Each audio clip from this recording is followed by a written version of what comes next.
Hi everyone, मेरा नाम है सृष्टि शर्मा। और मेरा नाम है गौरव शर्मा। और हम दोनों एक और दूसरे हम के दोनों रिश्तेदार बिल्कुल भी नहीं है। रिश्तेदार नहीं है।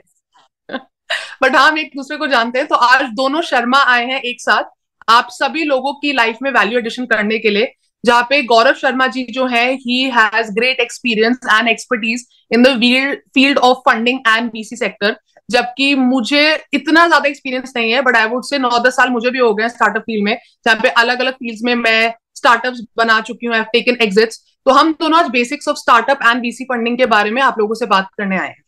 और इस चीज के लिए हमने कोई भी तैयारी नहीं करी और किसी भी तरीके से हमने किसी भी चीज में सोचा नहीं है कि हम क्या बोलने वाले हैं क्या नहीं बोलने वाले हैं। तो हम बिल्कुल उस तरीके से बोलेंगे जिस तरीके से हमको एक्चुअल प्रैक्टिकल वर्ल्ड में नॉलेज है, और जिससे आप लोगों को थोड़ा बहुत वैल्यू एडिशन जरूर मिलेगा। तो इस वीडियो को एंड तक जरूर देखेगा। एंड वो फॉर्मेलिटी वाली चीज, like subscribe and hit the bell icon वाली। वो सो आपके डू ऊपर फॉलो है। अस।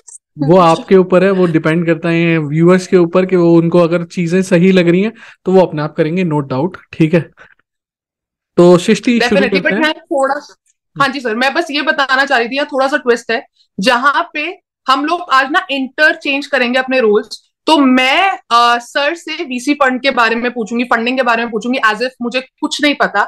जो सच है थोड़ा बहुत पता है। और सर जो है वो मुझसे स्टार्टअप्स और आइडियाज कैसे शुरू करते हैं उसके बारे में सोचेंगे। तो we ask each other question. तो सर शुरू करते हैं इसको, लेट्स डू। बिल्कुल, तो पहला क्वेश्चन मेरा ये है, स्टार्टअप किया जाए या ना किया जाए, स्टार्टअप किस तरीके से किया जाए, थोड़ा सा इस बारे में बताओ सृष्टि, क्योंकि तुम्हें इस बारे में बहुत अच्छा ज्ञान है। ज्ञान तो आ गया over the years, but coming to the question, startup किया जाए ना किया जाए, मुझसे भी बहुत बारी लोग पूछते हैं। और मैं भी जब स्टार्ट करी थी तो मैंने बहुत यंग एज में शुरू कर दिया था, 15-16 साल की थी। जेई का पेपर क्लियर नहीं हुआ तो मैंने कहा चलो स्टार्टअप करते हैं। उस टाइम बहुत फैंसी था। तो ये ना कोई सोचता है कॉलेज टाइम में, नहीं तो एमबीए के बाद या एमबीए से पहले, कॉलेज के बाद सोचते हैं स्टार्टअप करे ना करे। तो मैं ये कहना चाहूंगी सर कि स्टार्टअप स्पेस ना बहुत ट्रेंडी या कूल हो गया है। फाउंडर बोलना ना बहुत ज्यादा कूल कंटेंट हो गया है, बट रियलिटी वो नहीं होती। स्टार्टिंग में पता है क्या होता है, मैं भी बताऊंगी ना, इट्स वेरी फनी। आप स्टीव जॉब्स देख लेते हो, मार्क जकरबर्ग की कहानी सुन लेते हो, और आपको लगता है कि यार थोड़े बहुत साल ना मैं काम करूंगा, प्राइवेट जेट यॉट ये वो हो जाएगा। तो स्टार्टिंग में ना हम जब स्टार्टअप शुरू करने की बात कर रहे हैं तो हम एंड रिजल्ट को बहुत ग्लैमराइज करते हैं, which is also known as glamorisation of startup, जिसके मैं बिल्कुल खिलाफ हूँ। तो मैं हमेशा हर जगह जाके बोलती हूँ कि स्टार्टअप भाई और बहनों वो बिल्कुल नहीं है। Startup is actually a very ugly truth, it's the reality. तो स्टार्टअप अगर आप शुरू करना चाह रहे हैं, there is no harm. I think Indian economy और जीडीपी के लिए स्टार्टअप शुरू करना बहुत जरूरी है। बट सही सही चीजें सोच के करिए, या जो अब से ना अपने आप से अनरियलिस्टिक एक्सपेक्टेशंस मत रखिए। रियलिटी वो कभी नहीं होती। आई थिंक रोज नए नए स्टार्टअप शुरू होते हैं और 95% स्टार्टअप्स बंद होते हैं। 75% से ज्यादा फंडेड स्टार्टअप्स नहीं चल पाते, लॉस मेकिंग कंपनीज है, अभी फंडिंग ड्राइड है जिसके बारे में हम बात करेंगे। सो आई थिंक टू नो कि स्टार्टअप शुरू करूं ना करूं, श्योर होने के लिए पहले अपने आप से ये पूछ लेना कि मुझे स्टार्टअप शुरू क्यों करना है। अगर फेम के लिए कर रहे हो, टेड टॉक के लिए कर रहे हो, मैगजीन कवरेज के लिए कर रहे हो, यॉच और प्लेन खरीदने के लिए कर रहे हो, तो भाई मत करो, because that is not the reality. If you survive in the jungle for 10 years, 15 years, 20 years, तब शायद वो रियलिटी बनता है। स्टार्टअप शुरू इसलिए करना क्योंकि तुम्हें एक बर्निंग प्रॉब्लम सॉल्व करनी है, और तुम्हें लगता है कि तुम्हारे पास एक सोल्यूशन है जो लोगों की लाइफ को पॉजिटिवली इंपैक्ट कर सकता है। तो आई थिंक अगर आप क्लियर हो कि ठीक है ये प्रॉब्लम है जो मैं अपना लाइफ मिशन बनाना चाहता हूं या चाहती हूँ, तभी स्टार्टअप के जंगल में घुसना। वरना जॉब, कॉर्पोरेट और तरीके are far much better for earning money than startup. वो बोलते हैं ना sir, business is the slowest way to earn money. I think that's the truth. Business में बहुत रो के पिट के पैसा आता है अगर आप एंड गोल तक पहुंचोगे। सो आई थिंक स्टार्टअप शुरू करूं ना करूं, खुद से पूछ लो, बी ऑनेस्ट टू योरसेल्फ। ये चीजों से अट्रैक्ट होके ग्लैमराइजेशन करके उसके पीछे भाग के शुरू मत करना। So I think this answers this question कि स्टार्टअप शुरू करूं ना करूं। इसमें मैं एक चीज ऐड ऑन करूंगा, एक चीज ये ऐड ऑन करूंगा। देखो सृष्टि, तुमने बहुत बढ़िया चीज बताई। या तो लोग कॉर्पोरेट जॉब से परेशान हो जाते हैं, साइड हसल के तौर पे लेते हैं, या फिर रेवेन्यू के सोर्स पे लेते हैं। लोगों के दिमाग में होता है कि हाँ जी बहुत इजी है पैसे बनाना, इसलिए स्टार्टअप शुरू कर लेते हैं। ठीक है, बट जब उनको ट्रू। एक्चुअल में पता चलता है ना कि स्टार्टअप वर्ल्ड में जो ग्लैमराइजेशन जो आपने बोला कि नहीं है, ठीक है, वो एक्चुअल में जब वो फेस करते हैं तब कई स्टार्टअप खत्म हो जाते हैं अपने आप, और कई स्टार्टअपों का बैंड बजाता है। बट दिक्कत वहां नहीं है, दिक्कत यह है कि हाँ जी अगर हम किसी भी स्टार्टअप को शुरू कर रहे हैं तो हमारे दिमाग में आइडिया नहीं आता कि हाँ जी कैसे स्टार्टअप शुरू किया जाए, या उस आइडिया को कैसे फाइंड आउट करें जो कि एक पॉसिबल अच्छा स्टार्टअप बन सकता है। तो मुझे थोड़ा सा उसके बारे में बताओ। Sure sir. तो आइडिया को ढूंढना भी एक बहुत बड़ी हसल या फाइट होती है कि लोग बड़े क्लियर होते हैं मेरे को दुनिया बदलनी है, पर बदलूंगा कैसे या कैसे बदलूंगी नहीं पता। तो इसको हम कहते हैं सर्चिंग द आइडिया। अभी सो रहे हैं और सपने में तो आइडियाज आएंगे नहीं। तो आई थिंक हमारा जो फोकस है ना वो कभी भी आइडिया को ढूंढने पे नहीं होना चाहिए, हमारा जो फोकस है वो प्रॉब्लम्स को ढूंढने में होना चाहिए। So finding a problem for me is the first step to find your idea. आप ना एक प्रॉब्लम उठाओ, और हम इंडिया में रहते हैं सर, इंडिया में तो इतनी ज्यादा प्रॉब्लम्स है, घर के अंदर, घर के बाहर, पड़ोसियों के साथ, दोस्तों के साथ, तो we are surrounded by problems. तो इंडिया इसलिए इतनी ज्यादा इमर्जिंग मार्केट है with so many opportunities, because it's still a developing nation. Women safety बोलो, रोड्स बोलो, क्लीनिनेस बोलो, कुछ भी बोलो, प्रॉब्लम्स ही प्रॉब्लम्स हैं। तो I think we are blessed to be born in India, क्योंकि it's a country full of problems. And rather than focusing on finding an idea, find a problem. Problem ढूंढो। तो finding a problem is like the first step. उसके बाद ये भी समझना कि वो प्रॉब्लम तुम्हें ही प्रॉब्लम लगती है, किसी और को भी प्रॉब्लम लगती है। बहुत बारी ना हम इस अजम्पशन में रहते हैं कि यार ये एक प्रॉब्लम है जिसको ना लोगों को बहुत प्रॉब्लम होती होगी, बट रियलिटी में ऐसा नहीं होता। तो finding a problem is important, but more importantly make sure that वो सिर्फ तुम्हारे लिए प्रॉब्लम नहीं है यार, बाहर 100 लोगों को भी वो प्रॉब्लम लग रही है, सिर्फ आपको वो प्रॉब्लम नहीं लग रही। इस टाइप की ना कंफ्यूजन में फाउंडर्स बहुत रहते हैं कि नहीं नहीं यार मुझे तो लग रहा था प्रॉब्लम है, बाद में आपको पता चलता है कि it's not a problem that has to be solve. Number 3, I think that problem has to be big enough to be solved and create a sustainable business. You know, आपने एक छोटी सी प्रॉब्लम पकड़ ली जिसमें आप बिजनेस ही नहीं बना सकते, तो वो प्रॉब्लम आइडेंटिफाई करने के बाद भी आप स्टार्टअप या बिजनेस क्रिएट नहीं कर पाओगे। So third thing is that after it's a problem not for you but for the world, make sure that it's big enough and it's worth solving, क्योंकि आप जो सॉल्व करके प्रोडक्ट बनाओगे वही आपकी टैम सैम मार्केट बनती है and वही आपके कस्टमर्स बनते हैं। So make sure that it is a big enough problem which is worth solving and not just to you but for others. And last and most importantly is कि ये भी सोचना कि वो प्रॉब्लम तुमसे पहले किसी और ने सॉल्व क्यों नहीं की, क्योंकि you are not the first person जिसने वो प्रॉब्लम ढूंढी है। तुमसे पहले बहुत लोगों को लगाओ कि यार ये एक दिक्कत है जो मुझे सॉल्व करनी है, बट हो सकता है कि किसी ना किसी रीजन से वो प्रॉब्लम तुमसे पहले किसी और ने सॉल्व नहीं की, और जिसके चांसेस बहुत कम होते हैं। हर कोई जुगाड़ लगा रहा होता है पैसे कमाने का, स्टार्टअप करने का, प्रॉब्लम ढूंढने का, तो बहुत कम चांसेस होते हैं कि हम ऐसी प्रॉब्लम मिले विच इज अनटच्ड। तो ये कुछ सजेशंस है कि आइडिया वाइडिया ढूंढना छोड़ दो, प्रॉब्लम ढूंढनी शुरू करो, और जिस दिन प्रॉब्लम ढूंढोगे और उसको वैलिडेट कर लोगे ना 3-4 स्टेप्स, और अपने आपसे पूछ के, तब focus on building a solution around it, और वो सोल्यूशन ही तुम्हारा प्रोडक्ट बोल लो, सोल्यूशन बोल दो, स्टार्टअप बोल दो, वही बनेगा। तो मैंने तो ऐसी आइडिया फाइंड किए हैं। बाकी बुक्स पढ़ सकते हैं, we understand, we get into that founders mindset जो बहुत बिकता है, बट बीइंग वेरी प्रैक्टिकल, क्योंकि हम बहुत फ्रेंडली तरीके से बात कर रहे हैं। प्रॉब्लम ढूंढ लो, स्टार्टअप अपने आप बन जाएगा। This is what I feel. बहुत सही बोला, बट मैं इसमें एक चीज और ऐड करूंगा कि लोग क्या सोचते हैं, लोग ये सोचते हैं कि हाँ जी प्रॉब्लम अगर अवेलेबल है तो हम इसको पकड़ के कैच करें और इसको बस, वो एक मैंने अभी कुछ दिनों पहले एक वीडियो देखा था इंस्टाग्राम पे, मुर्गी पकड़ी, लिया, डाला, बनाया, हो गया। ठीक है, वैसा कुछ भी नहीं है। ठीक है, अगर आप स्टार्टअप को बिल्कुल उस तरीके से सोच रहे हो कि हाँ जी ये एक प्रॉब्लम है, पकड़ी, बनाई और सर्व कर दी, तो बिल्कुल भी नहीं है, इस तरीके से भी नहीं है। ठीक है, तो इस चीज पे शायद हम लोग फ्यूचर में भी एक वीडियो बनाएं कि हाँ जी एक पॉसिबल प्रॉब्लम का सॉल्यूशन कैसे ढूंढा जाए और उसको स्टार्टअप आइडिया में कैसे कन्वर्ट किया जाए। क्योंकि आज हमने ये नहीं सोचा था कि हाँ जी हम इस तरीके से लेके आएंगे वीडियो को, बट हम जानबूझ के इस तरीके से ले जाना चाहते हैं कि आप उसमें बोर ना हो और आपको कुछ ना कुछ और मजेदार मिलता रहे।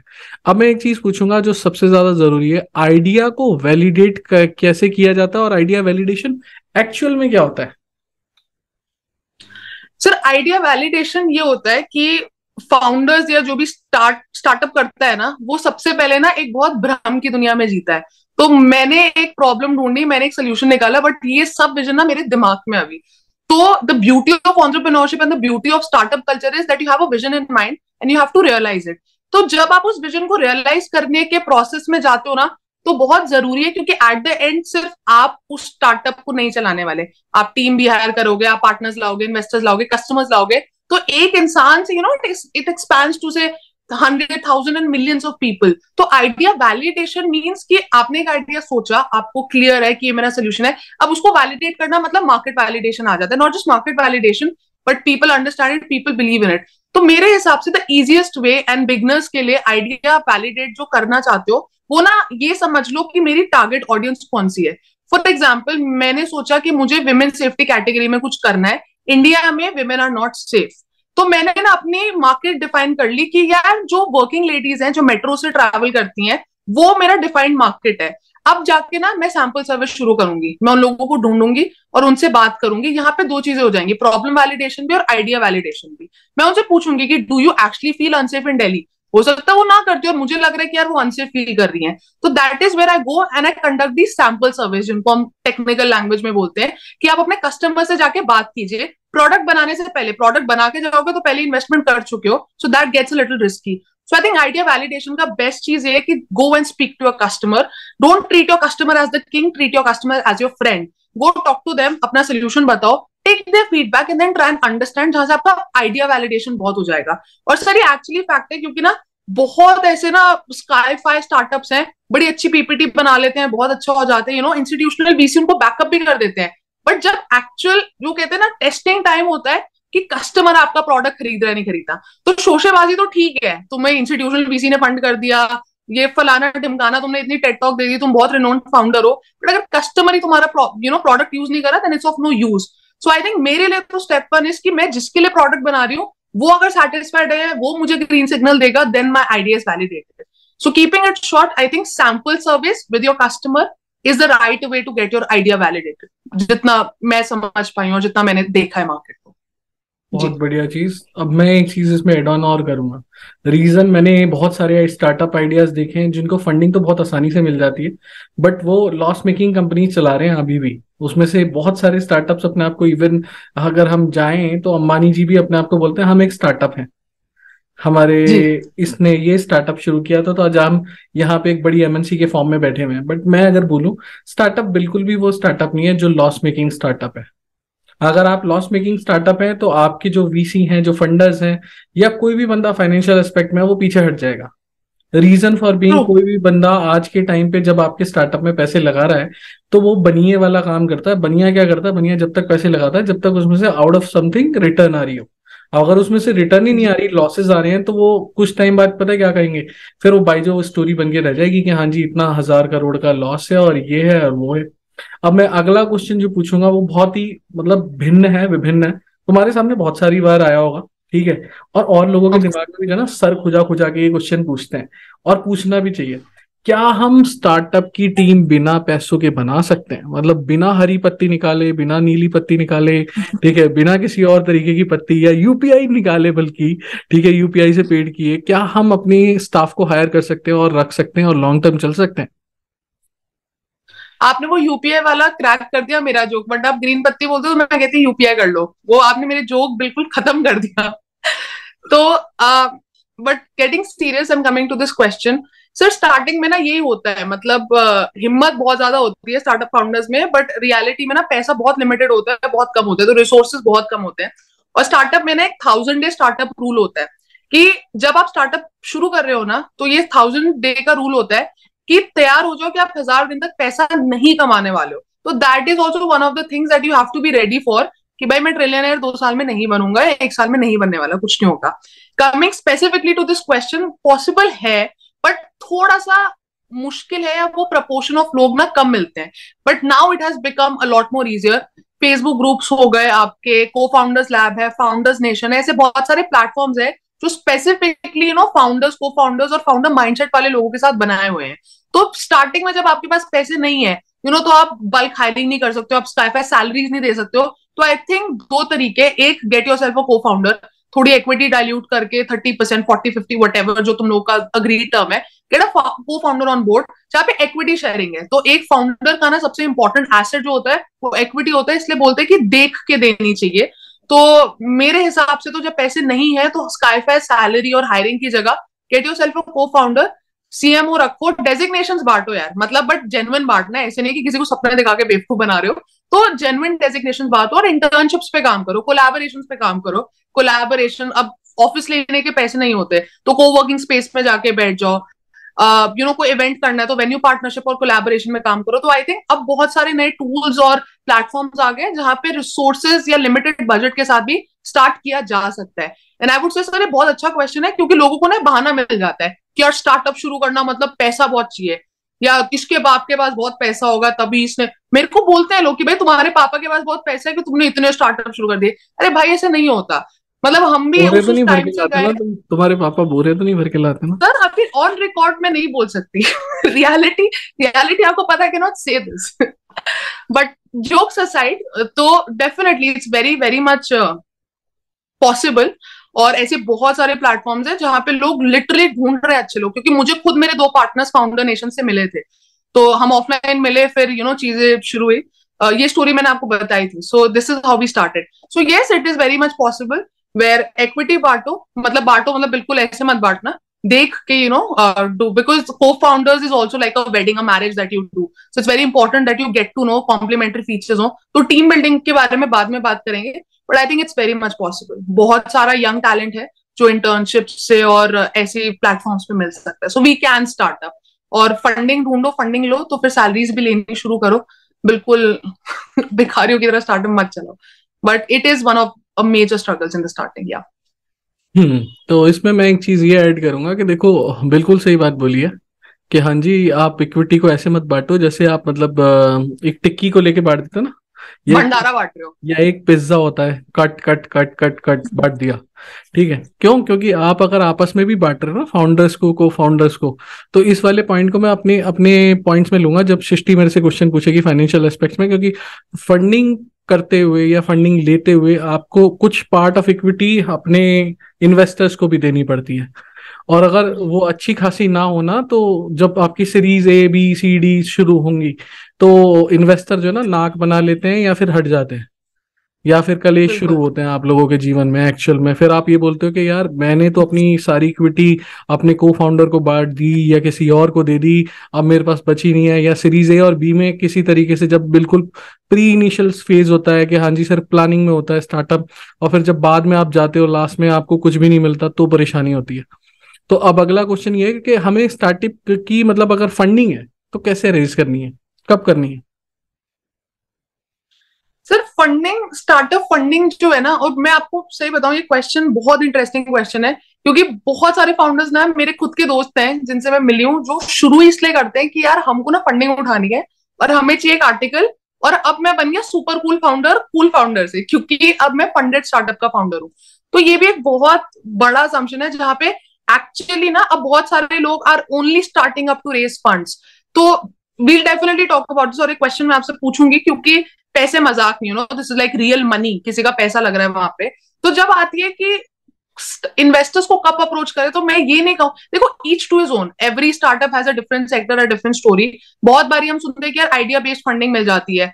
कुछ वीसीज होते हैं वो प्रेफर करते हैं कि थोड़ा ट्रैक्शन आ जाए तब। कुछ वीसीज बहुत स्ट्रिक्ट होते हैं जो सिर्फ रेवेन्यूज के बाद फंडिंग करते हैं। जो इंस्टीट्यूशनल वीसीज होते हैं वो सीरीज A या B के बाद करते हैं, that you have to be funded. तो आई थिंक फंडिंग फील्ड में ना अलग अलग क्राइटेरिया है अलग अलग लोगों का। कुछ लोगों का ऐसे भी होता है कि आइडिया ही पसंद आ गया।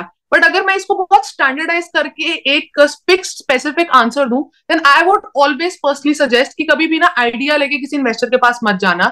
95% फंडिंग नहीं मिलेगी। तब में फंडिंग मिलने के चांसेस ना लिटरली सिर्फ 5% होते हैं। वो कहता है ना, फ्रेंड्स स्टार्टिंग में फ्रेंड्स फैमिली, अब फूल्स भी ऐड करने लग गए हैं। तो 5% कैटेगरी को ही फूल बोलते हैं कि अगर तुम्हारे आइडिया पे कोई तुम्हें पैसे दे रहा है तो बहुत कम चांसेस होते हैं, और उसकी बहुत कम प्रपोर्शन है। It's only your friends and family, या तुम्हारी सेविंग्स, या तुम्हारे पेरेंट्स ने, रिलेटिव्स ने लगा दिया, रिलेटिव्स भी नहीं लगाते, छोड़ो। तो स्टार्टिंग में आइडिया स्पेस को लेके कभी भी इन्वेस्टर्स के पास मत जाना, उसका प्रपोर्शन 5% है। आई वुड से आइडिया के बाद जब तुम्हारा टीम थोड़ी स्टेबल है, ट्रैक्शन जनरेट कर रहे हो, early revenues I think is the right stage to at least start the funding process. क्योंकि जिस दिन तुम सोचोगे मुझे फंडिंग उठानी है, टू द डे कि तुम फंडिंग रेस करोगे, कम से कम 4 से 6 महीने की जर्नी है। मेरा ये मानना है कि इतना जल्दी पैसा नहीं आता। अगर तुम जनवरी में शुरू कर रहे हो फंड रेस करना, तो जून जुलाई तो लग जाता है टर्म शीट साइनिंग से अकाउंट में पैसा आने का। So that's a 4 to 6 month journey. So I think early revenues is the time, जहां पे तुम्हारे पास एक प्रोटोटाइप है, बेसिक वेबसाइट है, टीम में थोड़े लोग हैं, थोड़ा बहुत ट्रैक्शन है, थोड़ा बहुत सेल शुरू हो गई है। आई थिंक वहां पे still we can consider it. उससे पहले जाना मेरे हिसाब से इज अ लिटिल स्टूपिडिटी, मैं नहीं कहूंगी, बट चांसेस, मतलब टाइम वेस्ट करोगे। वो टाइम जो तुम इन्वेस्टर्स के पीछे भागने पे लगा रहे हो, आई थिंक उससे बेटर तुम अपना प्रोडक्ट बना लो, टीम ले आओ, थोड़ा कोलैबोरेशंस कर लो, यूज दैट टाइम वाइसली, क्योंकि स्टार्टअप के पास सबसे इंपॉर्टेंट एसेट टाइम होता है, और टाइम वेस्ट मत करना। तो ट्रैक्शन जब थोड़ी स्टेबल हो जाए अर्ली रेवेन्यूज में जा सकते हैं। एंड डेफिनेटली अगर तुम्हारे स्टेबल रेवेन्यूज है then VCs are always open to it, angels are always open to it. अब जैसे मैं आपसे पूछूंगी क्वेश्चन कि फंडिंग सिनेरियो में क्या चेंज आया, और वहां पे आप और डिटेल में बताना, क्योंकि फ्लिपकार्ट के टाइम पे ना लॉस मेकिंग कंपनीज ने हजारों करोड़ रुपए उठा लिए, बट आज के टाइम पे भी वीसी सेक्टर इतना बदल गया कि अगर तुम्हारे पास रेवेन्यूज भी नहीं है ना तो तुम्हें कोई एंटरटेन भी नहीं कर रहा। और सर वीसी फंड ने एंजल ग्रुप्स भी, मुंबई एंजल्स, इंडियन एंजल्स, सब ने सिनारियो बदल दिया। तो फंडिंग ड्राइव तो क्वेश्चन है ही आपसे, बट अभी नहीं, जब मैं पूछूंगी। तो I think early revenue is the right stage to at least start. 4 से 6 महीने लगते हैं फंडिंग क्लोज करने में, so according to me that's still the right time. पागलों की तरह मत पहले दिन ही शुरू हो जाना इन्वेस्टर्स के पीछे भागना, that's not the right thing to do. That's what I feel.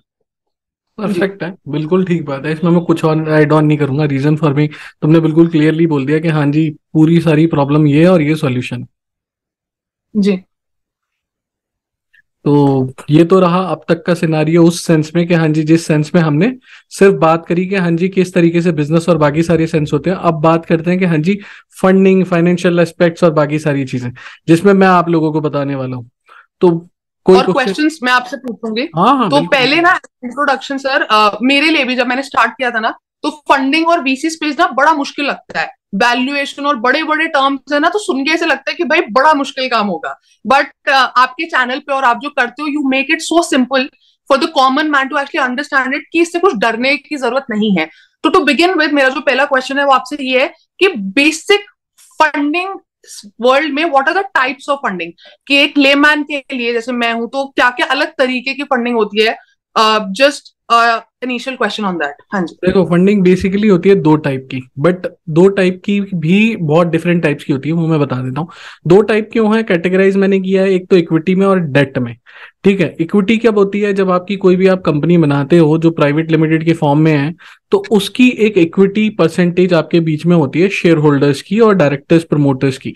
ठीक है, तो जब आपके प्रमोटर्स की जब भी आप कंपनी बनाओगे तो उसमें कुछ इक्विटी होती है 100% अगर हम मानते हैं, तो उसमें से आपने आपके सपोज 2 डायरेक्टर्स के साथ अगर आप शुरू करोगे कोई भी कंपनी, तो आपको बेसिकली शुरुआत में वो सारी फंडिंग को फाउंडर में नहीं बांटनी। पहली चीज तो ये चीज बहुत पॉइंट टू बी नोटेड होना चाहिए कि हाँ जी ये काम नहीं करना है। दूसरी चीज ये कि दूसरी तरीके की फंडिंग होती है कि हाँ जी डेट मतलब एक तरीके का लोन हो गया, एक तरीके की कैपिटल फाइनेंसिंग हो गई कि जिसमें हम किसी से लोन या उधार के फॉर्म में ले रहे हैं फंडिंग, और उसको हम सोच रहे हैं कि हाँ जी हम बाद में या प्रोजेक्ट हमारा पूरा होगा, रेवेन्यू आएंगे तो हम पे कर देंगे। ठीक है, बट पहली तो ये 2 कैटेगरी हो गई। अब इन 2 कैटेगरीज की भी सब कैटेगरीज होती है। अब वो सब कैटेगरीज दोनों फॉर्म में आती हैं और अलग अलग भी आती हैं, वो मैं बता देता हूं। पहला होना चाहिए कि हाँ जी अपार्ट फ्रॉम दीज 2 फंडिंग, कि हमने करना है कि हाँ जी सिंपल सा फॉर्मेट, हाँ कि हम किस तरीके से लेंगे, बूट स्ट्रैप करेंगे या कुछ और करेंगे। ठीक है, अगर वो नहीं कर रहे तो उसके अलावा भी बहुत सारी चीजें हैं, जैसे एंजल इन्वेस्टर मान लिया आपने कि कोई बंदा एंजल इन्वेस्टिंग कर रहा है। अब अगर सिंपल सेंस में बोलूं मैं तो ये उसी तरीके से हो गया कि कोई बनिया आया, उसने अपने पैसे डाले किसी चीज में और वो एक्सपेक्ट कर रहा है कि हाँ जी आप करके दोगे और वो उस पर परसेंटेज ऑफ इंटरेस्ट कमा लेगा। ठीक है, बट उसकी एवज में वो आपके स्टार्टअप की कुछ ना कुछ इक्विटी परसेंटेज ले लेता है। अब वो इक्विटी परसेंटेज अगर आपने उसको दे दी तो आपकी इक्विटी हो जाएगी कंपनी में, ऑब्वियसली बात है कम, या आपके को फाउंडर की इक्विटी परसेंटेज हो जाएगी कम। तो हम ये चीज एक्सपेक्ट करते हैं कि हाँ जी शुरुआत में आप किसी को भी फंडिंग रेज कर रहे हो तो उसे बहुत कम फंडिंग के तौर पे अपनी इक्विटी का पार्ट दो। बट ऑब्वियसली बात है भाई वो भी लाला है तो मानेंगे तो है नहीं इतनी आसानी से जितनी आसानी से आप सोच रहे हो। तो ये बहुत सोचने समझने की चीज है और उसी तरीके से आपको आगे जाना चाहिए। तो अब अगर मैं बात करूं डिफरेंट सब कैटेगरीज क्या क्या हो सकती है, देखिए सेल्फ फंडिंग या बूट स्टेपिंग एक तरीका है जिसमें आप खुद का पैसा लगाते हो। दूसरा होता है फ्रेंड्स एंड फैमिली इन्वेस्टर्स का पैसा, जो आपको ज्यादातर नहीं मिलता है। ठीक है, जैसे सृष्टि ने बताया था कि हाँ जी डिपेंड मत करना कि हाँ जी फैमिली लगाएगी पैसा। ठीक है, और 5% चांस होते हैं कि आपको फंडिंग मिल जाए एंजल इन्वेस्टर से या वीसी से। वीसी में बोलूंगा वेंचर कैपिटलिस्ट, मतलब एक तरीके के उनके खुद के वेंचर बने हुए होते हैं। बहुत सारे लोग एक तरीके से आते हैं, पूल करते हैं मनी और उसको एक वेंचर कैपिटल फंड के फॉर्म में बना के और उससे फंडिंग रोटेट करते रहते हैं। उसके बाद आता है क्राउड फंडिंग। ये इंडिया के बाहर तो बहुत अच्छा चलता है, बट इंडिया में यहाँ पे अगर बोलूँ ना डोनेशन के फॉर्म में भी क्राउड फंडिंग नहीं चलती है। रीजन, लोग आपकी प्रॉब्लम पे आपके वीडियोस बना सकते हैं इंडिया में सड़कों पे, बट फंडिंग कोई नहीं देगा, ये याद फंड नहीं कर सकते। हाँ, डोनेशन के फॉर्म में भी नहीं आएगा, कुछ भी नहीं आएगा। अब बात करते हैं इनक्यूबेटर्स और एक्सकलरेटर्स के बारे में। इनक्यूबेटर्स क्या होते हैं? गवर्नमेंट के खुद के अपने फंड टाइप एक सिस्टम्स बने हुए हैं जिनको हम इनक्यूबेटर्स बोलते हैं। अब ये अलग अलग जोन है जो कि अलग अलग यूनिवर्सिटीज और गवर्नमेंट के बीच में टाइप्स के थ्रू चलते हैं, ठीक है। बट उसकी कुछ स्कीम्स निकलती रहती हैं बीच बीच में, गवर्नमेंट कुछ फंड्स निकालती है, रिलीज करती है उन इंक्यूबेटर फंड्स को, और वो फंडिंग फॉर्म में आते हैं आपके पास, ठीक है। बट उसका भी मेजर चंक अगर आप सोच रहे हो 100% में से कितना परसेंट आएगा, तो मुश्किल से हार्डली 1% का फंड आपके हाथ में आएगा, उसके अलावा नहीं आएगा। एक्सेलरेटर होते हैं एक तरीके से मान के चलो प्राइवेट पूल्स जो सारे एक साथ मिलके कर रहे होते हैं, ठीक है। उसके बाद आते हैं एंजल इन्वेस्टर्स। एंजल इन्वेस्टर मैंने बोला वीसी और एंजल इन्वेस्टर होते एक जैसे हैं, बट दोनों में फर्क है। एंजल इन्वेस्टर करता है कि हाँ जी हमको सिर्फ पैसे लगाने हैं, अपना रिटर्न निकालना है और बाद में वो इक्विटी कहीं भी बेच देनी। अब जब हम डेट में आते हैं तो लोन्स आते हैं, क्रेडिट लाइंस आती हैं, स्मॉल बिजनेस ग्रांट्स आती हैं। हर किसी का अपना अलग एजेंडा, एक अलग चीज है। अगर मैं इसमें इन डेप्थ बात करूंगा तो हम 8 घंटे की भी बात कर लें वो भी पूरी नहीं है। अग्री अग्री, उसके ऊपर will definitely have a specific एक टॉपिक उठा के उस पर एक डिटेल्ड वीडियो बनाएंगे। बट सबसे बट जैसे आपने ब्रॉड, बिल्कुल बिल्कुल बिल्कुल बिल्कुल, सॉरी मैंने इंटरप्ट किया तुम्हें, बट मैं ये नहीं मैं हाँ आई वाज इनग्रोस्ड, क्योंकि आप जो बोल रहे हो वो मैं टिक टिक कर रही हूँ ना कि हाँ बिल्कुल आई रिलेट टू इट, इसलिए जी।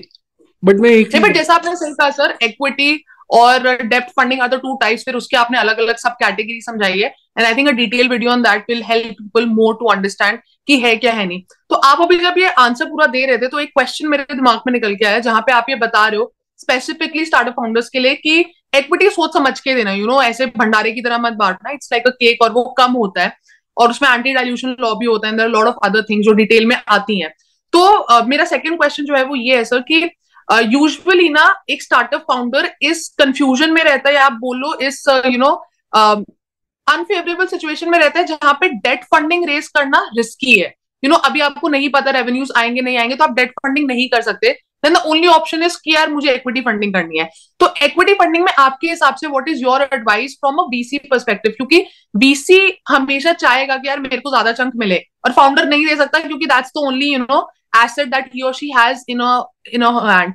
तो आपके हिसाब से क्या करना चाहिए, डेट करे इक्विटी करे, इक्विटी करे तो आपके हिसाब से व्हाट शुड बी, कि इससे ज्यादा मत दो, तो वो फाइनेंस पर्सपेक्टिव में I think that will help a lot of people to clear the confusion. देखो, अगर आप करना ही चाहते हो ना तो आपको शुरुआत में इक्विटी फंडिंग लेनी चाहिए, बट उसको या तो एंजल इन्वेस्टर से लो या वीसी से लो, ठीक है। दो ही ऑप्शन है हमारी कंट्री में। तीसरा ऑप्शन आता है डेट का, और डेट जब मिलता है जब आपकी कंपनी कोई प्रॉफिट मेकिंग कंपनी हो या रेवेन्यू बहुत अच्छे चल रहे हो, ठीक है। तो पहली बात तो हमारे स्टार्टअप्स 90% ऐसे हैं जिनके स्टार्टअप्स बिल्कुल लाइन पे लगे हुए हैं कि हाँ हेड टू हेड चलते हैं वो, ठीक है। उनका कुछ प्रोडक्ट बिकता है या कोई सर्विस बिकती है तो उनके पास मनी आती है, अदरवाइज उनका दिमाग है कि हाँ जी फंडिंग उठाई जाए, बट हो कुछ नहीं पाता। तो मैं ये बोलूंगा कि आप एंजल इन्वेस्टर से भी फंडिंग उठा सकते हो, या फिर एक तरीके से इंक्यूबेटर और एक्सेलरेटर भी ट्राई कर सकते हो, क्योंकि वहां पे थोड़ी इक्विटी का थोड़ा आपको बहुत ज्यादा एक बेनिफिशियल या रोल मिलेगा, ठीक है। फ्रीडम मिलता है थोड़ा सा। वेन वीसी आप में फंडिंग जब लगाएंगे जब आप कैटेगरी ए या मैं बोलूं प्री सीड राउंड से ऊपर हो जाते हैं। मैंने 90% केसेस में ये देखा है कि वीसी फंड फर्स्ट राउंड में नहीं करते, सीड फंडिंग बहुत कम करते हैं, अनलेस अनटिल आपका जो सेक्टर है वो बहुत प्रॉफिटेबल है, बहुत अच्छा है, ठीक है, बहुत हाई ग्रॉसिंग है। अगर मैं बोलूं कि ग्लैमरस है, जैसे कि सैस बेस्ड जितने भी स्टार्टअप्स होते हैं या आईटी रिलेटेड जितने भी स्टार्टअप्स होते हैं, वीसी सिर्फ उसमें पैसे लगाते हैं 90% मैंने देखा। बट अब उनके लिए एक नया सेक्टर भी ग्रो किया है जो कि है हेल्थ केयर, ठीक है, फार्मा या हाँ, वहां पे उनको एक अच्छा ग्रोथ पर्सपेक्टिव दिखा है। क्यों? क्योंकि देखो जो चीज लोगों के लिए बीमारी है ना, कोविड या कोविड से रिलेटेड दवाइयां जो इन्वेंट हुई हैं या पेटेंट्स आए हैं या सारी चीजें हुई, वो उनके लिए है एक मनी चर्निंग आउट रेशियो। अब अगर आप अपने आप को अगर आप सोचें कि बिजनेसमैन हैं या स्टार्टअप शुरू कर रहे हैं, तो आपको भी थिंकिंग पैटर्न बिल्कुल वैसा ही रखना पड़ेगा जैसे वीसी या एंजल इन्वेस्टर रखने, कि हाँ जी हमें उसी चीज में काम करना है। बट अगर आप उस चीज में उस सेक्टर में नहीं है या उस सेक्टर से रिलेटेड नॉलेज नहीं रखते हैं, तो ऑब्वियसली बात है उसमें अपने हाथ मत जलाना। दूसरी चीज ये, एक बहुत अच्छी बात बोली है ट्विटर के एक अर्लियर फाउंडर ने जो कि जैक डोर्सी थे, ठीक है। जब एलियन मस्क ने सब कुछ लिया और सारे फायर किए और अपने हिसाब से सब कुछ चल रहा है, कुछ पता नहीं कब टिक आता है कब टिक जाता है, क्या होता है क्या नहीं होता है, ठीक है, कब किसको निकाल दिया जा रहा है, कब किसके ब्रेकफास्ट और डिनर्स बंद हो रहे हैं वहां पे टू कट द कॉस्ट, कब ये स्टेटमेंट पास ऑन होती है कि हाँ जी ये बैंकरप्सी में भी जा सकता है स्टार्टअप ट्विटर का या कुछ ऐसा। तो जैक डॉर्सी ने माफी मांगी और यही बोला कि मेरी सबसे बड़ी गलती ये थी कि मैंने बहुत ही अर्लियर स्टेज पे बहुत ही ज्यादा फंडिंग ले ली थी, उठा ली की थी। वजह से मेरी इक्विटी धीरे धीरे बाहर चली गई, और आज उस इक्विटी को खरीद के एलियन मस्क जैसे इन्वेस्टर्स हैं वो मजे ले रहे हैं। नहीं, इट्स ट्रू क्योंकि ये गलती हम लोग इस लालच में कर देते हैं फंड रेज करने के उसमें कि एंड में जिस इंसान ने शुरू किया था स्टार्टअप उसी के पास अथॉरिटी ही नहीं रहती to be able to run his own company. और ये बहुत I find it very disheartening, मतलब मुझे बहुत बुरा लगता है क्योंकि फाउंडर ना बड़े उम्मीदों और मानों के साथ शुरू करता है और एंड में ना पॉलिटिक्स नहीं कहूंगे but I would say VCs को ना वल्चर्स भी बोलते हैं। तो एक वेंचर कैपिटल तो है बट ये कोई सुन ना ले, मेरे को फंडिंग उठानी है अभी।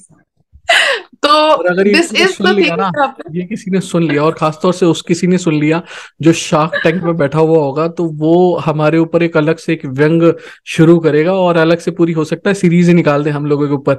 क्यों? क्योंकि बेचारे चार्टर्ड अकाउंटेंट्स के ऊपर किसी ने कुछ कहा था शार्क टैंक में, तो हाँ, बहुत बड़ी एक कंट्रोवर्सी बन गई थी बहुत, कंट्रोवर्सी हो गई थी। और हम किसी की कंट्रोवर्सी के पार्ट नहीं बनना चाहते, तो इसलिए भाई बुरा। नहीं नहीं, हम सिर्फ सत्य बोलेंगे, सत्य के अलावा कुछ नहीं बोलेंगे। तो हाँ मैं बोल रही हूँ ऐसा बोलते हैं, मैं नहीं बोलती, लोग बोलते हैं, तो I am just clarifying it.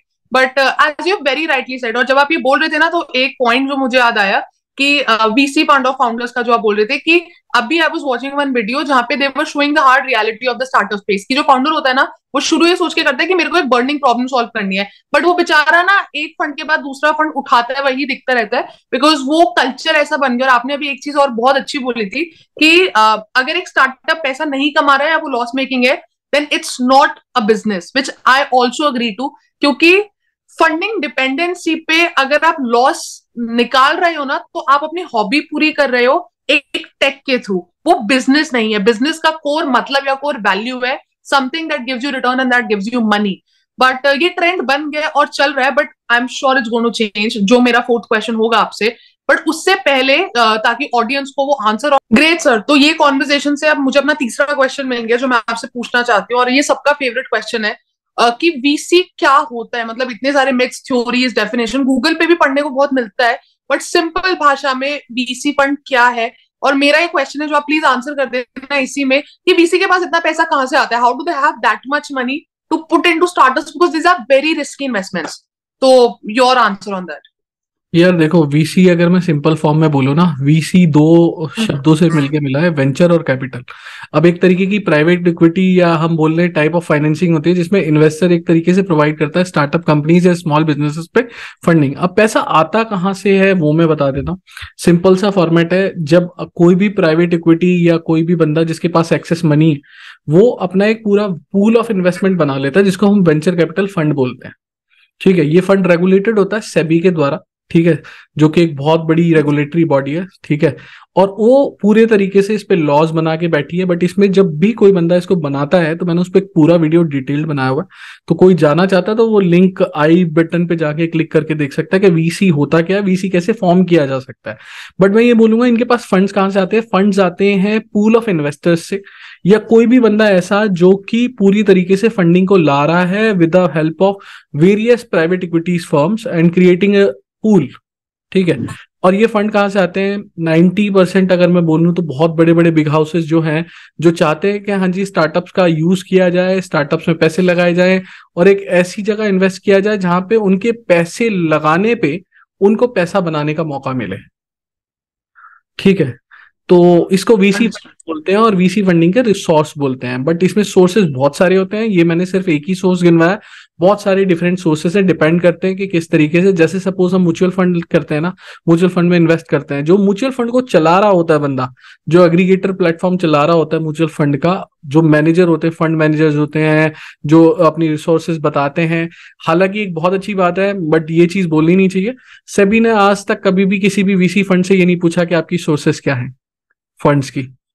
हालांकि हालांकि हालांकि हालांकि हालांकि वो चेक जरूर करते हैं कि हाँ जी फंड्स कहाँ से आ रहे हैं, बाकी सारी चीजें गलत तो नहीं है, कहीं कोई इलीगल वेज तो नहीं है।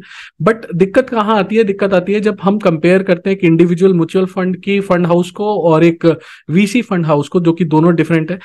म्यूचुअल फंड अपनी सारी की सारी चीजें डाल के रख देता है कि हाँ जी हमने पैसा कहाँ से कमाया, कितना परसेंट कमाया, कहाँ इन्वेस्ट किया था, किस तरीके से आया था। बट हमने आज तक वीसी फंड में ऐसा कुछ भी नहीं देखा।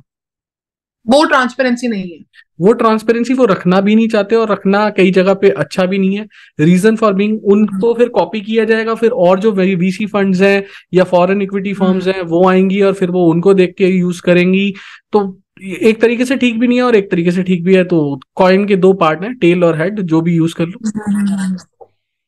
तो ये तो था। नहीं बिल्कुल नहीं, बट क्योंकि ये बहुत बड़ी मिस्ट्री रही है, और मैं भी ना बैठे बैठे इतना ज्यादा सोचती हूँ कि मैंने कहा यार India, because startups are most of the times, और वो बोलते हैं ना 1/10 का रूल है कि उनको पता है 10 स्टार्टअप में लगाएंगे तो एक से ही रिटर्न आना है, बाकी 9 तो इन्वेस्टमेंट जानी ही जानी, सो इट्स दैट रिस्की। तो कभी कभी it's I get very curious, तो मैं सोचती हूँ कि यार बेसिक्स पता है, बट ये बहुत ज्यादा एस्टोनिशिंग है मेरे लिए भी जानना है कि सोर्स नहीं पूछते। तो but I am sure SEBI, if SEBI approved VC fund is there, तो कुछ there's nothing wrong with that, but एक ट्रांसपेरेंसी है भी और नहीं भी है, जैसे आप बोल रहे हो, two sides of the coin. Source तो मैं अगर दूसरे कॉइन पे पूछूं ना, तो सोर्स तो ये भी नहीं पूछी गई बाइजू से कि तुमने इतने एम्प्लॉयज निकाल दिया और साथ के साथ तुमने लियोनेल मेसी को अपना ब्रांड एम्बेसडर बना लिया। तो वो एक बहुत बड़ी आयरनी है कि आप निकाल ले ऑफ ये बोल के रहे हो that it has to be saved, the financials has to be put in order, but ठीक है नेवरदलेस, क्योंकि हम कंट्रोवर्सीज में नहीं पड़ेंगे, तो मैं आऊंगी अपने नेक्स्ट क्वेश्चन पे कि अभी 2019 या 20 के बाद पोस्ट कोविड इंडिया में फंडिंग सिनेरियो बहुत चेंज हुआ है। टू बी वेरी ऑनेस्ट, मैंने प्रैक्टिकली ये देखा है कि not just after Covid, like before and after Covid नहीं रह गया, पिछले 6 महीने और 9 महीने, एक साल में भी फंडिंग सिनेरियो बहुत ज्यादा चेंज हुआ है। तो आपका क्या ओपिनियन है, और आपके हिसाब से what are those changes, and more importantly वो चेंजेस तो हम डिस्कस करेंगे आने वाले टाइम में फंडिंग सिनेरियो क्या होने वाला है। Right now we limit ourselves to ideas and startups and VC fund, वो फंडिंग सिनेरियो। देखो, फंडिंग सिनारियो इस टाइम पे बहुत ड्राइड है। उसका रीजन ये है कि हाँ जी, इकोनॉमी कहीं ना कहीं जो है ना एक स्टैग्नेंट पॉइंट पे है। ठीक है, इन्फ्लेशन बढ़ रहा है, नो डाउट बढ़ रहा है। ऊपर से कई सारे सिनारियोज इस पे बहुत ज्यादा बढ़िया रोल प्ले करते हैं, वो एक्सटर्नल है और मैक्रो हैं, जिसे हम कन्वर्ट मतलब या तो कंट्रोल नहीं कर सकते या कन्वर्ट नहीं कर सकते किसी भी सेंस में। अब वो है यूक्रेन और रशिया की वॉर, और उसके अलावा ऑयल प्राइसेस बढ़ रहे हैं। और जब कोविड हुआ था तो उसके बाद से हाँ जी, ऑयल को प्रोडक्शन में बहुत ज्यादा दिक्कतें आ रही हैं। ठीक है, ऑयल उतना यूज नहीं हुआ उस टाइम पे, अब ऑयल को मैन्युफैक्चरिंग कम करी है, तो उसके बाद भी, और ऊपर से भाई डॉलर और रुपी का ऊपर नीचे खेल चल रहा है, ऊपर से इंडिया चाइना वार, पाकिस्तान वार। ठीक है, सारी चीजें वेरी करती हैं, नो डाउट कहीं ना कहीं इम्पैक्ट करती हैं। उसके अलावा जो सबसे बड़ी दो दिक्कत खड़ी हो रही है ना, वो ये है कि लेड ऑफ्स हो रहे हैं, बहुत ज्यादा ले ऑफ्स हो रहे हैं, बहुत जल्दी हो रहे हैं। बहुत मैक्रो लेवल। हाँ, और वो जो है ना कहीं मार्केट को खत्म कर देंगे, क्योंकि मार्केट एक एनवायरनमेंट में चलती है। ठीक है, एक बबल है, जैसे हमारी एक एनवायरनमेंट है ना, उस पे एक ग्रीन हाउस गैसेस का एक बहुत बड़ा रोल होता है, जो इनविजिबल होती हैं, जो हमको बचाती हैं यूवी रेस से। कुछ उसी तरीके से यहाँ चलता है खेल, दूसरे तरीके का। ठीक है, बट यहाँ पे जो सबसे बड़ी चीज है वो ये है कि लोग पैसा होते हुए भी खर्च नहीं करते। ठीक है, तो इंडियन और फॉरेन इन्वेस्टमेंट में बहुत बड़ा डिफरेंस है। यहाँ पे लाला टाइप कैटेगरीज आते हैं कि कुछ भी हो जाए पैसा बचा कर, जो मेरे हिसाब से सही है। आई थिंक दैट इज इंडिया ना हर तरीके का सिनेरियो रिसेशन संभाल पाती है, आई थिंक, बिकॉज यहाँ पे थोड़ा सेविंग कल्चर ज्यादा है। So I think that's a good point. और वो सेविंग कल्चर इंडिविजुअल पॉइंट पे नहीं है, वो saving culture VC funding, private equity, बाकी सारी चीजें। ठीक है, तो वही चीज यहाँ चल रही है। ये लोग वो वाले लोग हैं जो कहते हैं ना, गिरगिट होता है, रंग देख के बदल लेता अपने आप को, आसपास के एनवायरनमेंट को। तो मैं हालांकि ये बोल रहा कि हाँ जी, वीसी गिरगिट होते हैं, वल्चर्स होते हैं या कुछ और होते हैं। मेरे हिसाब से वीसी बहुत ही अच्छे खरगोश होते हैं, जिनको मैं प्यार कर सकूं तो बहुत अच्छा है। ठीक है, और मेरे पास आ जाए तो बहुत ही अच्छा है। ठीक है, मैंने नहीं बोला, ये ऑन रिकॉर्ड है। हाँ हाँ, मैंने कुछ नहीं बोला। मैं कौन सा कुछ कह रहा हूँ, मैं तो खरगोश बोल रहा हूँ, सोच के देखो।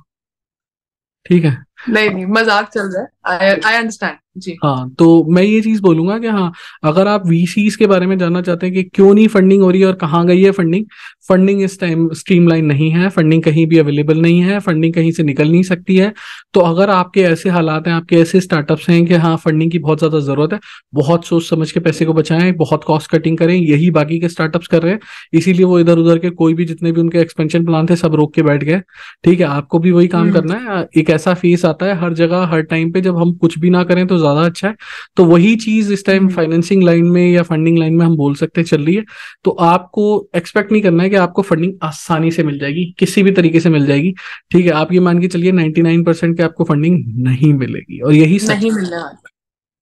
ठीक है, तभी अगर उन्होंने कल्चर शिफ्ट आना बहुत जरूरी है सर। आप सही बोल रहे हो कि अगर डिपेंडेंसीज तुम्हारी फंडिंग पे बहुत ज्यादा है ना, और जैसे अभी फंडिंग ड्राइड हो गया तो startup is dead, your company is gone. जब ट्विटर जैसी company after billions and dollars जो भी उनका एक्विजिशन वैल्यूएशन है, उसके अलावा अगर उनको ले ऑफ करना पड़ रहा है कॉस्ट कटिंग के लिए, तो आइडिया स्टेज या सीरीज है या प्री सीरीज है, तो we start know where.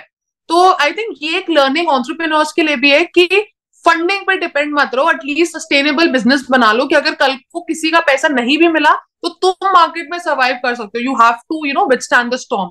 So I think ये एक बहुत अच्छा पॉइंट निकल के आया है इससे। एंड ये फंडिंग सिनेरियो है, फंडिंग तो बहुत ट्राइड है, बहुत फाउंडर्स है खून के आंसू निकल गए कि यार फंडिंग सिनेरियो ही बिल्कुल चेंज हो गया है। और जहां फंडिंग मिल रही है, again focused on numbers, focused on profitability. 10-12 साल से किसी को प्रॉफिटेबिलिटी की नहीं पड़ी थी, सारे फाउंडर्स कमा गए, पैसा ले गए, एग्जिट्स कर दिया, सब कुछ। आज तक लॉस मेकिंग कंपनीज के फाउंडर्स ने कितना ज्यादा वेल्थ क्रिएट किया है, बट यही है, इट्स लाइक दे से द मैजिक ऑफ टाइम, और वो अभी आ गया। Which gets me to now my fifth question, और एक जनरल क्वेश्चन है ये, मैं एक बहुत ही कॉमन मैन पर्सपेक्टिव से पूछना चाहूंगी कि अभी जैसे आप बोल रहे हो कि हर किसी के पास लिमिटेड फंड्स है, फंडिंग इतनी ज्यादा नहीं हो रही, तो ड्राइड फंडिंग सिनेरियो में एक कॉमन आदमी, एक कॉमन मैन, अ सैलरीड पर्सन और एनीबडी जिसके पास थोड़ी बहुत सेविंग्स है, तो आपको क्या लग रहा है which is the right place to invest your money in, like right now इस सिनेरियो को कंसिडर करके? For an individual perspective, for a business perspective, मैं ये पूछना चाहूंगा। बोथ। देखो, बोथ इंडिविजुअल एंड अगर इंडिविजुअल है तो देखो, ऑब्वियसली बात है, you might be having great kind of learning, कि हाँ जी तुम्हारे फादर तुम्हें गाइड करते होंगे। ठीक है, और जो हमारे बड़े होते हैं ना, उनको बहुत अच्छी चीज थी वो पुराने टाइम से और अब तक सिर्फ एक दो ही चीजें बोलते थे, बेटा पैसे लगाना ना तो दो ही चीजों में लगाना, या तो गोल्ड में लगाना या फिर रियल स्टेट में बैंक लगाना। में रख दो। रियल स्टेट में हाँ, ना, और बैंक भी फेवरेट है। बैंक के लिए तो मैं कभी एग्री नहीं करूंगा। उसका रीजन है, इन्फ्लेशन जब बढ़ता है तो बैंक के जो इंटरेस्ट रेट होते हैं वो बढ़ते जरूर है, बट वो दिखाने के लिए बढ़ते हैं, वहां पे आप अपने फंड्स को छोड़ रहे हो फॉर बैंक्स। ठीक है, तो So अगर you are actually lost, you're not earning anything. Yeah. बिल्कुल नहीं, मैं एक चीज बोलूंगा, जब आपके पास फंड्स हैं और आप उसको यूज कर सकते हो, इन्वेस्ट कर सकते हो, तो उसे गोल्ड और रियल स्टेट में जितना डाल सकते हो उतना भरो। ठीक है, बहुत अच्छी चीज रहेगी। ठीक है, क्योंकि real estate but real estate बहुत सोच समझ के करें। ऑल्दो मैं कोई सर्टिफाइड फाइनेंशियल प्लानर नहीं हूँ या किसी तरीके का कोई एडवाइजर नहीं हूँ, but still I will say कि हाँ जी जो ओल्ड वेज हैं वही गोल्डन वेज हैं। व्हेन इकोनॉमी हिट्स कि हाँ जी आपको वही चीज करनी चाहिए। उसके अलावा आप अगर 11 से 12% का अगर इंडिविजुअल तौर पे इन्वेस्टमेंट का रिटर्न उठाना चाहते हैं म्यूचुअल फंड में कर दो, बहुत बढ़िया। ठीक है, बट डाइवर्सिफाइड करना अपना पोर्टफोलियो, इक्विटी पे बेस मत करना। इक्विटी अगर इन्वेस्ट करनी है तो डायरेक्ट जाके शेयर मार्केट में कर लो, बट लॉन्ग टर्म के सोच समझ के और बहुत सोच समझ के करना। ब्लू चिप में करोगे तो बहुत अच्छा है। अब बात करते हैं कि हाँ जी अगर बिजनेस के फॉर्म में हम इन्वेस्ट करें तो कहाँ करें। आपके पास फंड्स ही बहुत कम है, आप इन्वेस्ट कहाँ करोगे? मुझे सिर्फ ये बता दो सोच के। ठीक है, अगर आप अपने नहीं नहीं किसी भी स्टार्टपार्टअप के लिए जो ये वीडियो देख रहा है ना, हाँ करेक्ट, कंपनी पर्सपेक्टिव में तो है ही नहीं फंडिंग, तो इन्वेस्ट करने की बात ही नहीं है। आपके पास 5 महीने का भी फंड है ना आगे फ्यूचर का, तो भूल के भी मत इन्वेस्ट कर देना कहीं। ठीक है, आप अपने ऑपरेशनल कॉस्ट कैसे निकालोगे, आप किस तरीके से आगे बढ़ोगे, आप ये बिल्कुल मत सोचना कि हाँ जी हम कल मार्केट में जाएंगे परसों हमको फंडिंग मिल जाएगी। ठीक है, आप अगले 3 साल तक भूल जाओगे आपको आसानी से फंडिंग मिलने वाली है। ठीक है, 2 साल तो रिसेशन ही चलेगा और अगले 1 साल का कुछ नहीं पता कि हाँ जी क्या होगा क्या नहीं होगा। मेरे हिसाब से जितने स्टार्टअप बूम हुए वो धड़ाम से नीचे ना गिर जाए, मुझे इस बात का डर ज्यादा है। अब अगर गवर्नमेंट इस पे स्टार्टअप बबल की बात करते थे, तो ये मेरा पॉइंट ऑफ व्यू। नहीं कंटिन्यू जी। हाँ परफेक्ट, मेक सेंस। जो आप बोल रहे थे ना, तो वो मैं स्टार्टअप बबल की बात करने वाली, क्योंकि ये लोग बात करते थे 2016 से ही ना, स्टार्टअप बबल चल रहा था, जो एक्चुअली मुझे लग रहा है on the verge of bursting ही है। And you as you correctly say, I think 2025 तक तो अज्यूम करके चलो कि फंडिंग सिनेरियो नहीं रिवैम्प होने वाला है, रिसेशन रहने वाला है। रिसेशन मतलब उतना ज्यादा खराब नहीं जो आप मूवीज या पहले देखते थे 1980s का, not that, but I think all of us are going through period of recession in a very different form, जहां पे dried funding is also form of recession. इसका सिर्फ ये मतलब नहीं है कि आप सब्जियां नहीं खरीद पा रहे हो, that's not just one form of recession. So that brings me to the end of my questions. I think जितने क्वेश्चंस थे इंट्रोडक्शन पर्सपेक्टिव से मैंने सोच लिए, and I just hope that you know this video adds a lot of value to people जिनके लिए हमने actually video बनाई है। और अगर किसी को किसी स्पेसिफिक चीज में डिटेल वीडियो चाहिए, so I think sir they can always comment down on the channel, or they can let us know anywhere on our Instagram handles or on YouTube, and we'll be happy to kind of make these videos again. I think बिल्कुल, definitely. तो कोई भी आपकी query है आप पूछो, आप WhatsApp कर सकते हो नीचे दिए हुए नंबर पे, या इंस्टाग्राम हैंडल पे जा सकते हो सिस्टीके पे, या टेलीग्राम ग्रुप है हमारा उस पे जा सकते हैं। XYZ आप कमेंट छोड़ सकते हो। आपको कोई स्पेसिफिक वीडियो चाहिए कि हाँ जी हमें और इन डेप्थ चाहिए इस वीडियो या इस टॉपिक के बारे में, तो आप कमेंट करो उस चीज के बारे में, क्योंकि हमको बहुत ज्यादा अच्छा लगेगा अगर हम कुछ चीज ऐड कर पाए और इन डेप्थ में कर पाए। ठीक है, क्योंकि जिस चीज को हमको नॉलेज है हम अगर उसको फ्री में दे दें किसी को तो हमें कोई दिक्कत नहीं है। डेफिनेटली आई थिंक ये हमारी तरफ से एक वैल्यू एडिशन जो हम करना चाह रहे हैं, प्रोवाइडेड लोगों को एक्चुअली इससे हेल्प मिले। So I think that's the best form of contribution that at least we can do अपने एक्सपीरियंस के साथ से। तो यस, एंड सर ऑलरेडी इसको बोल चुके हैं। तो sir it was lovely. I just hope people like the stuff that we have tried to create experiment. ज्यादा फॉर्मल वगैरह हमने नहीं किया, बट कैंडिड रखा। तो आई जस्ट होप लोगों को पसंद आए, and we look forward to more of this then. Thank you so much Srishti, thank you so much. दोस्तों ये वीडियो कहीं से कहीं तक किसी भी तरीके का एडवर्टीजमेंट ना है, ना इसे माना जाए ना इसे समझा जाए, सिर्फ एक ट्यूटोरियल वीडियो है नॉलेज पर्पसेस के लिए।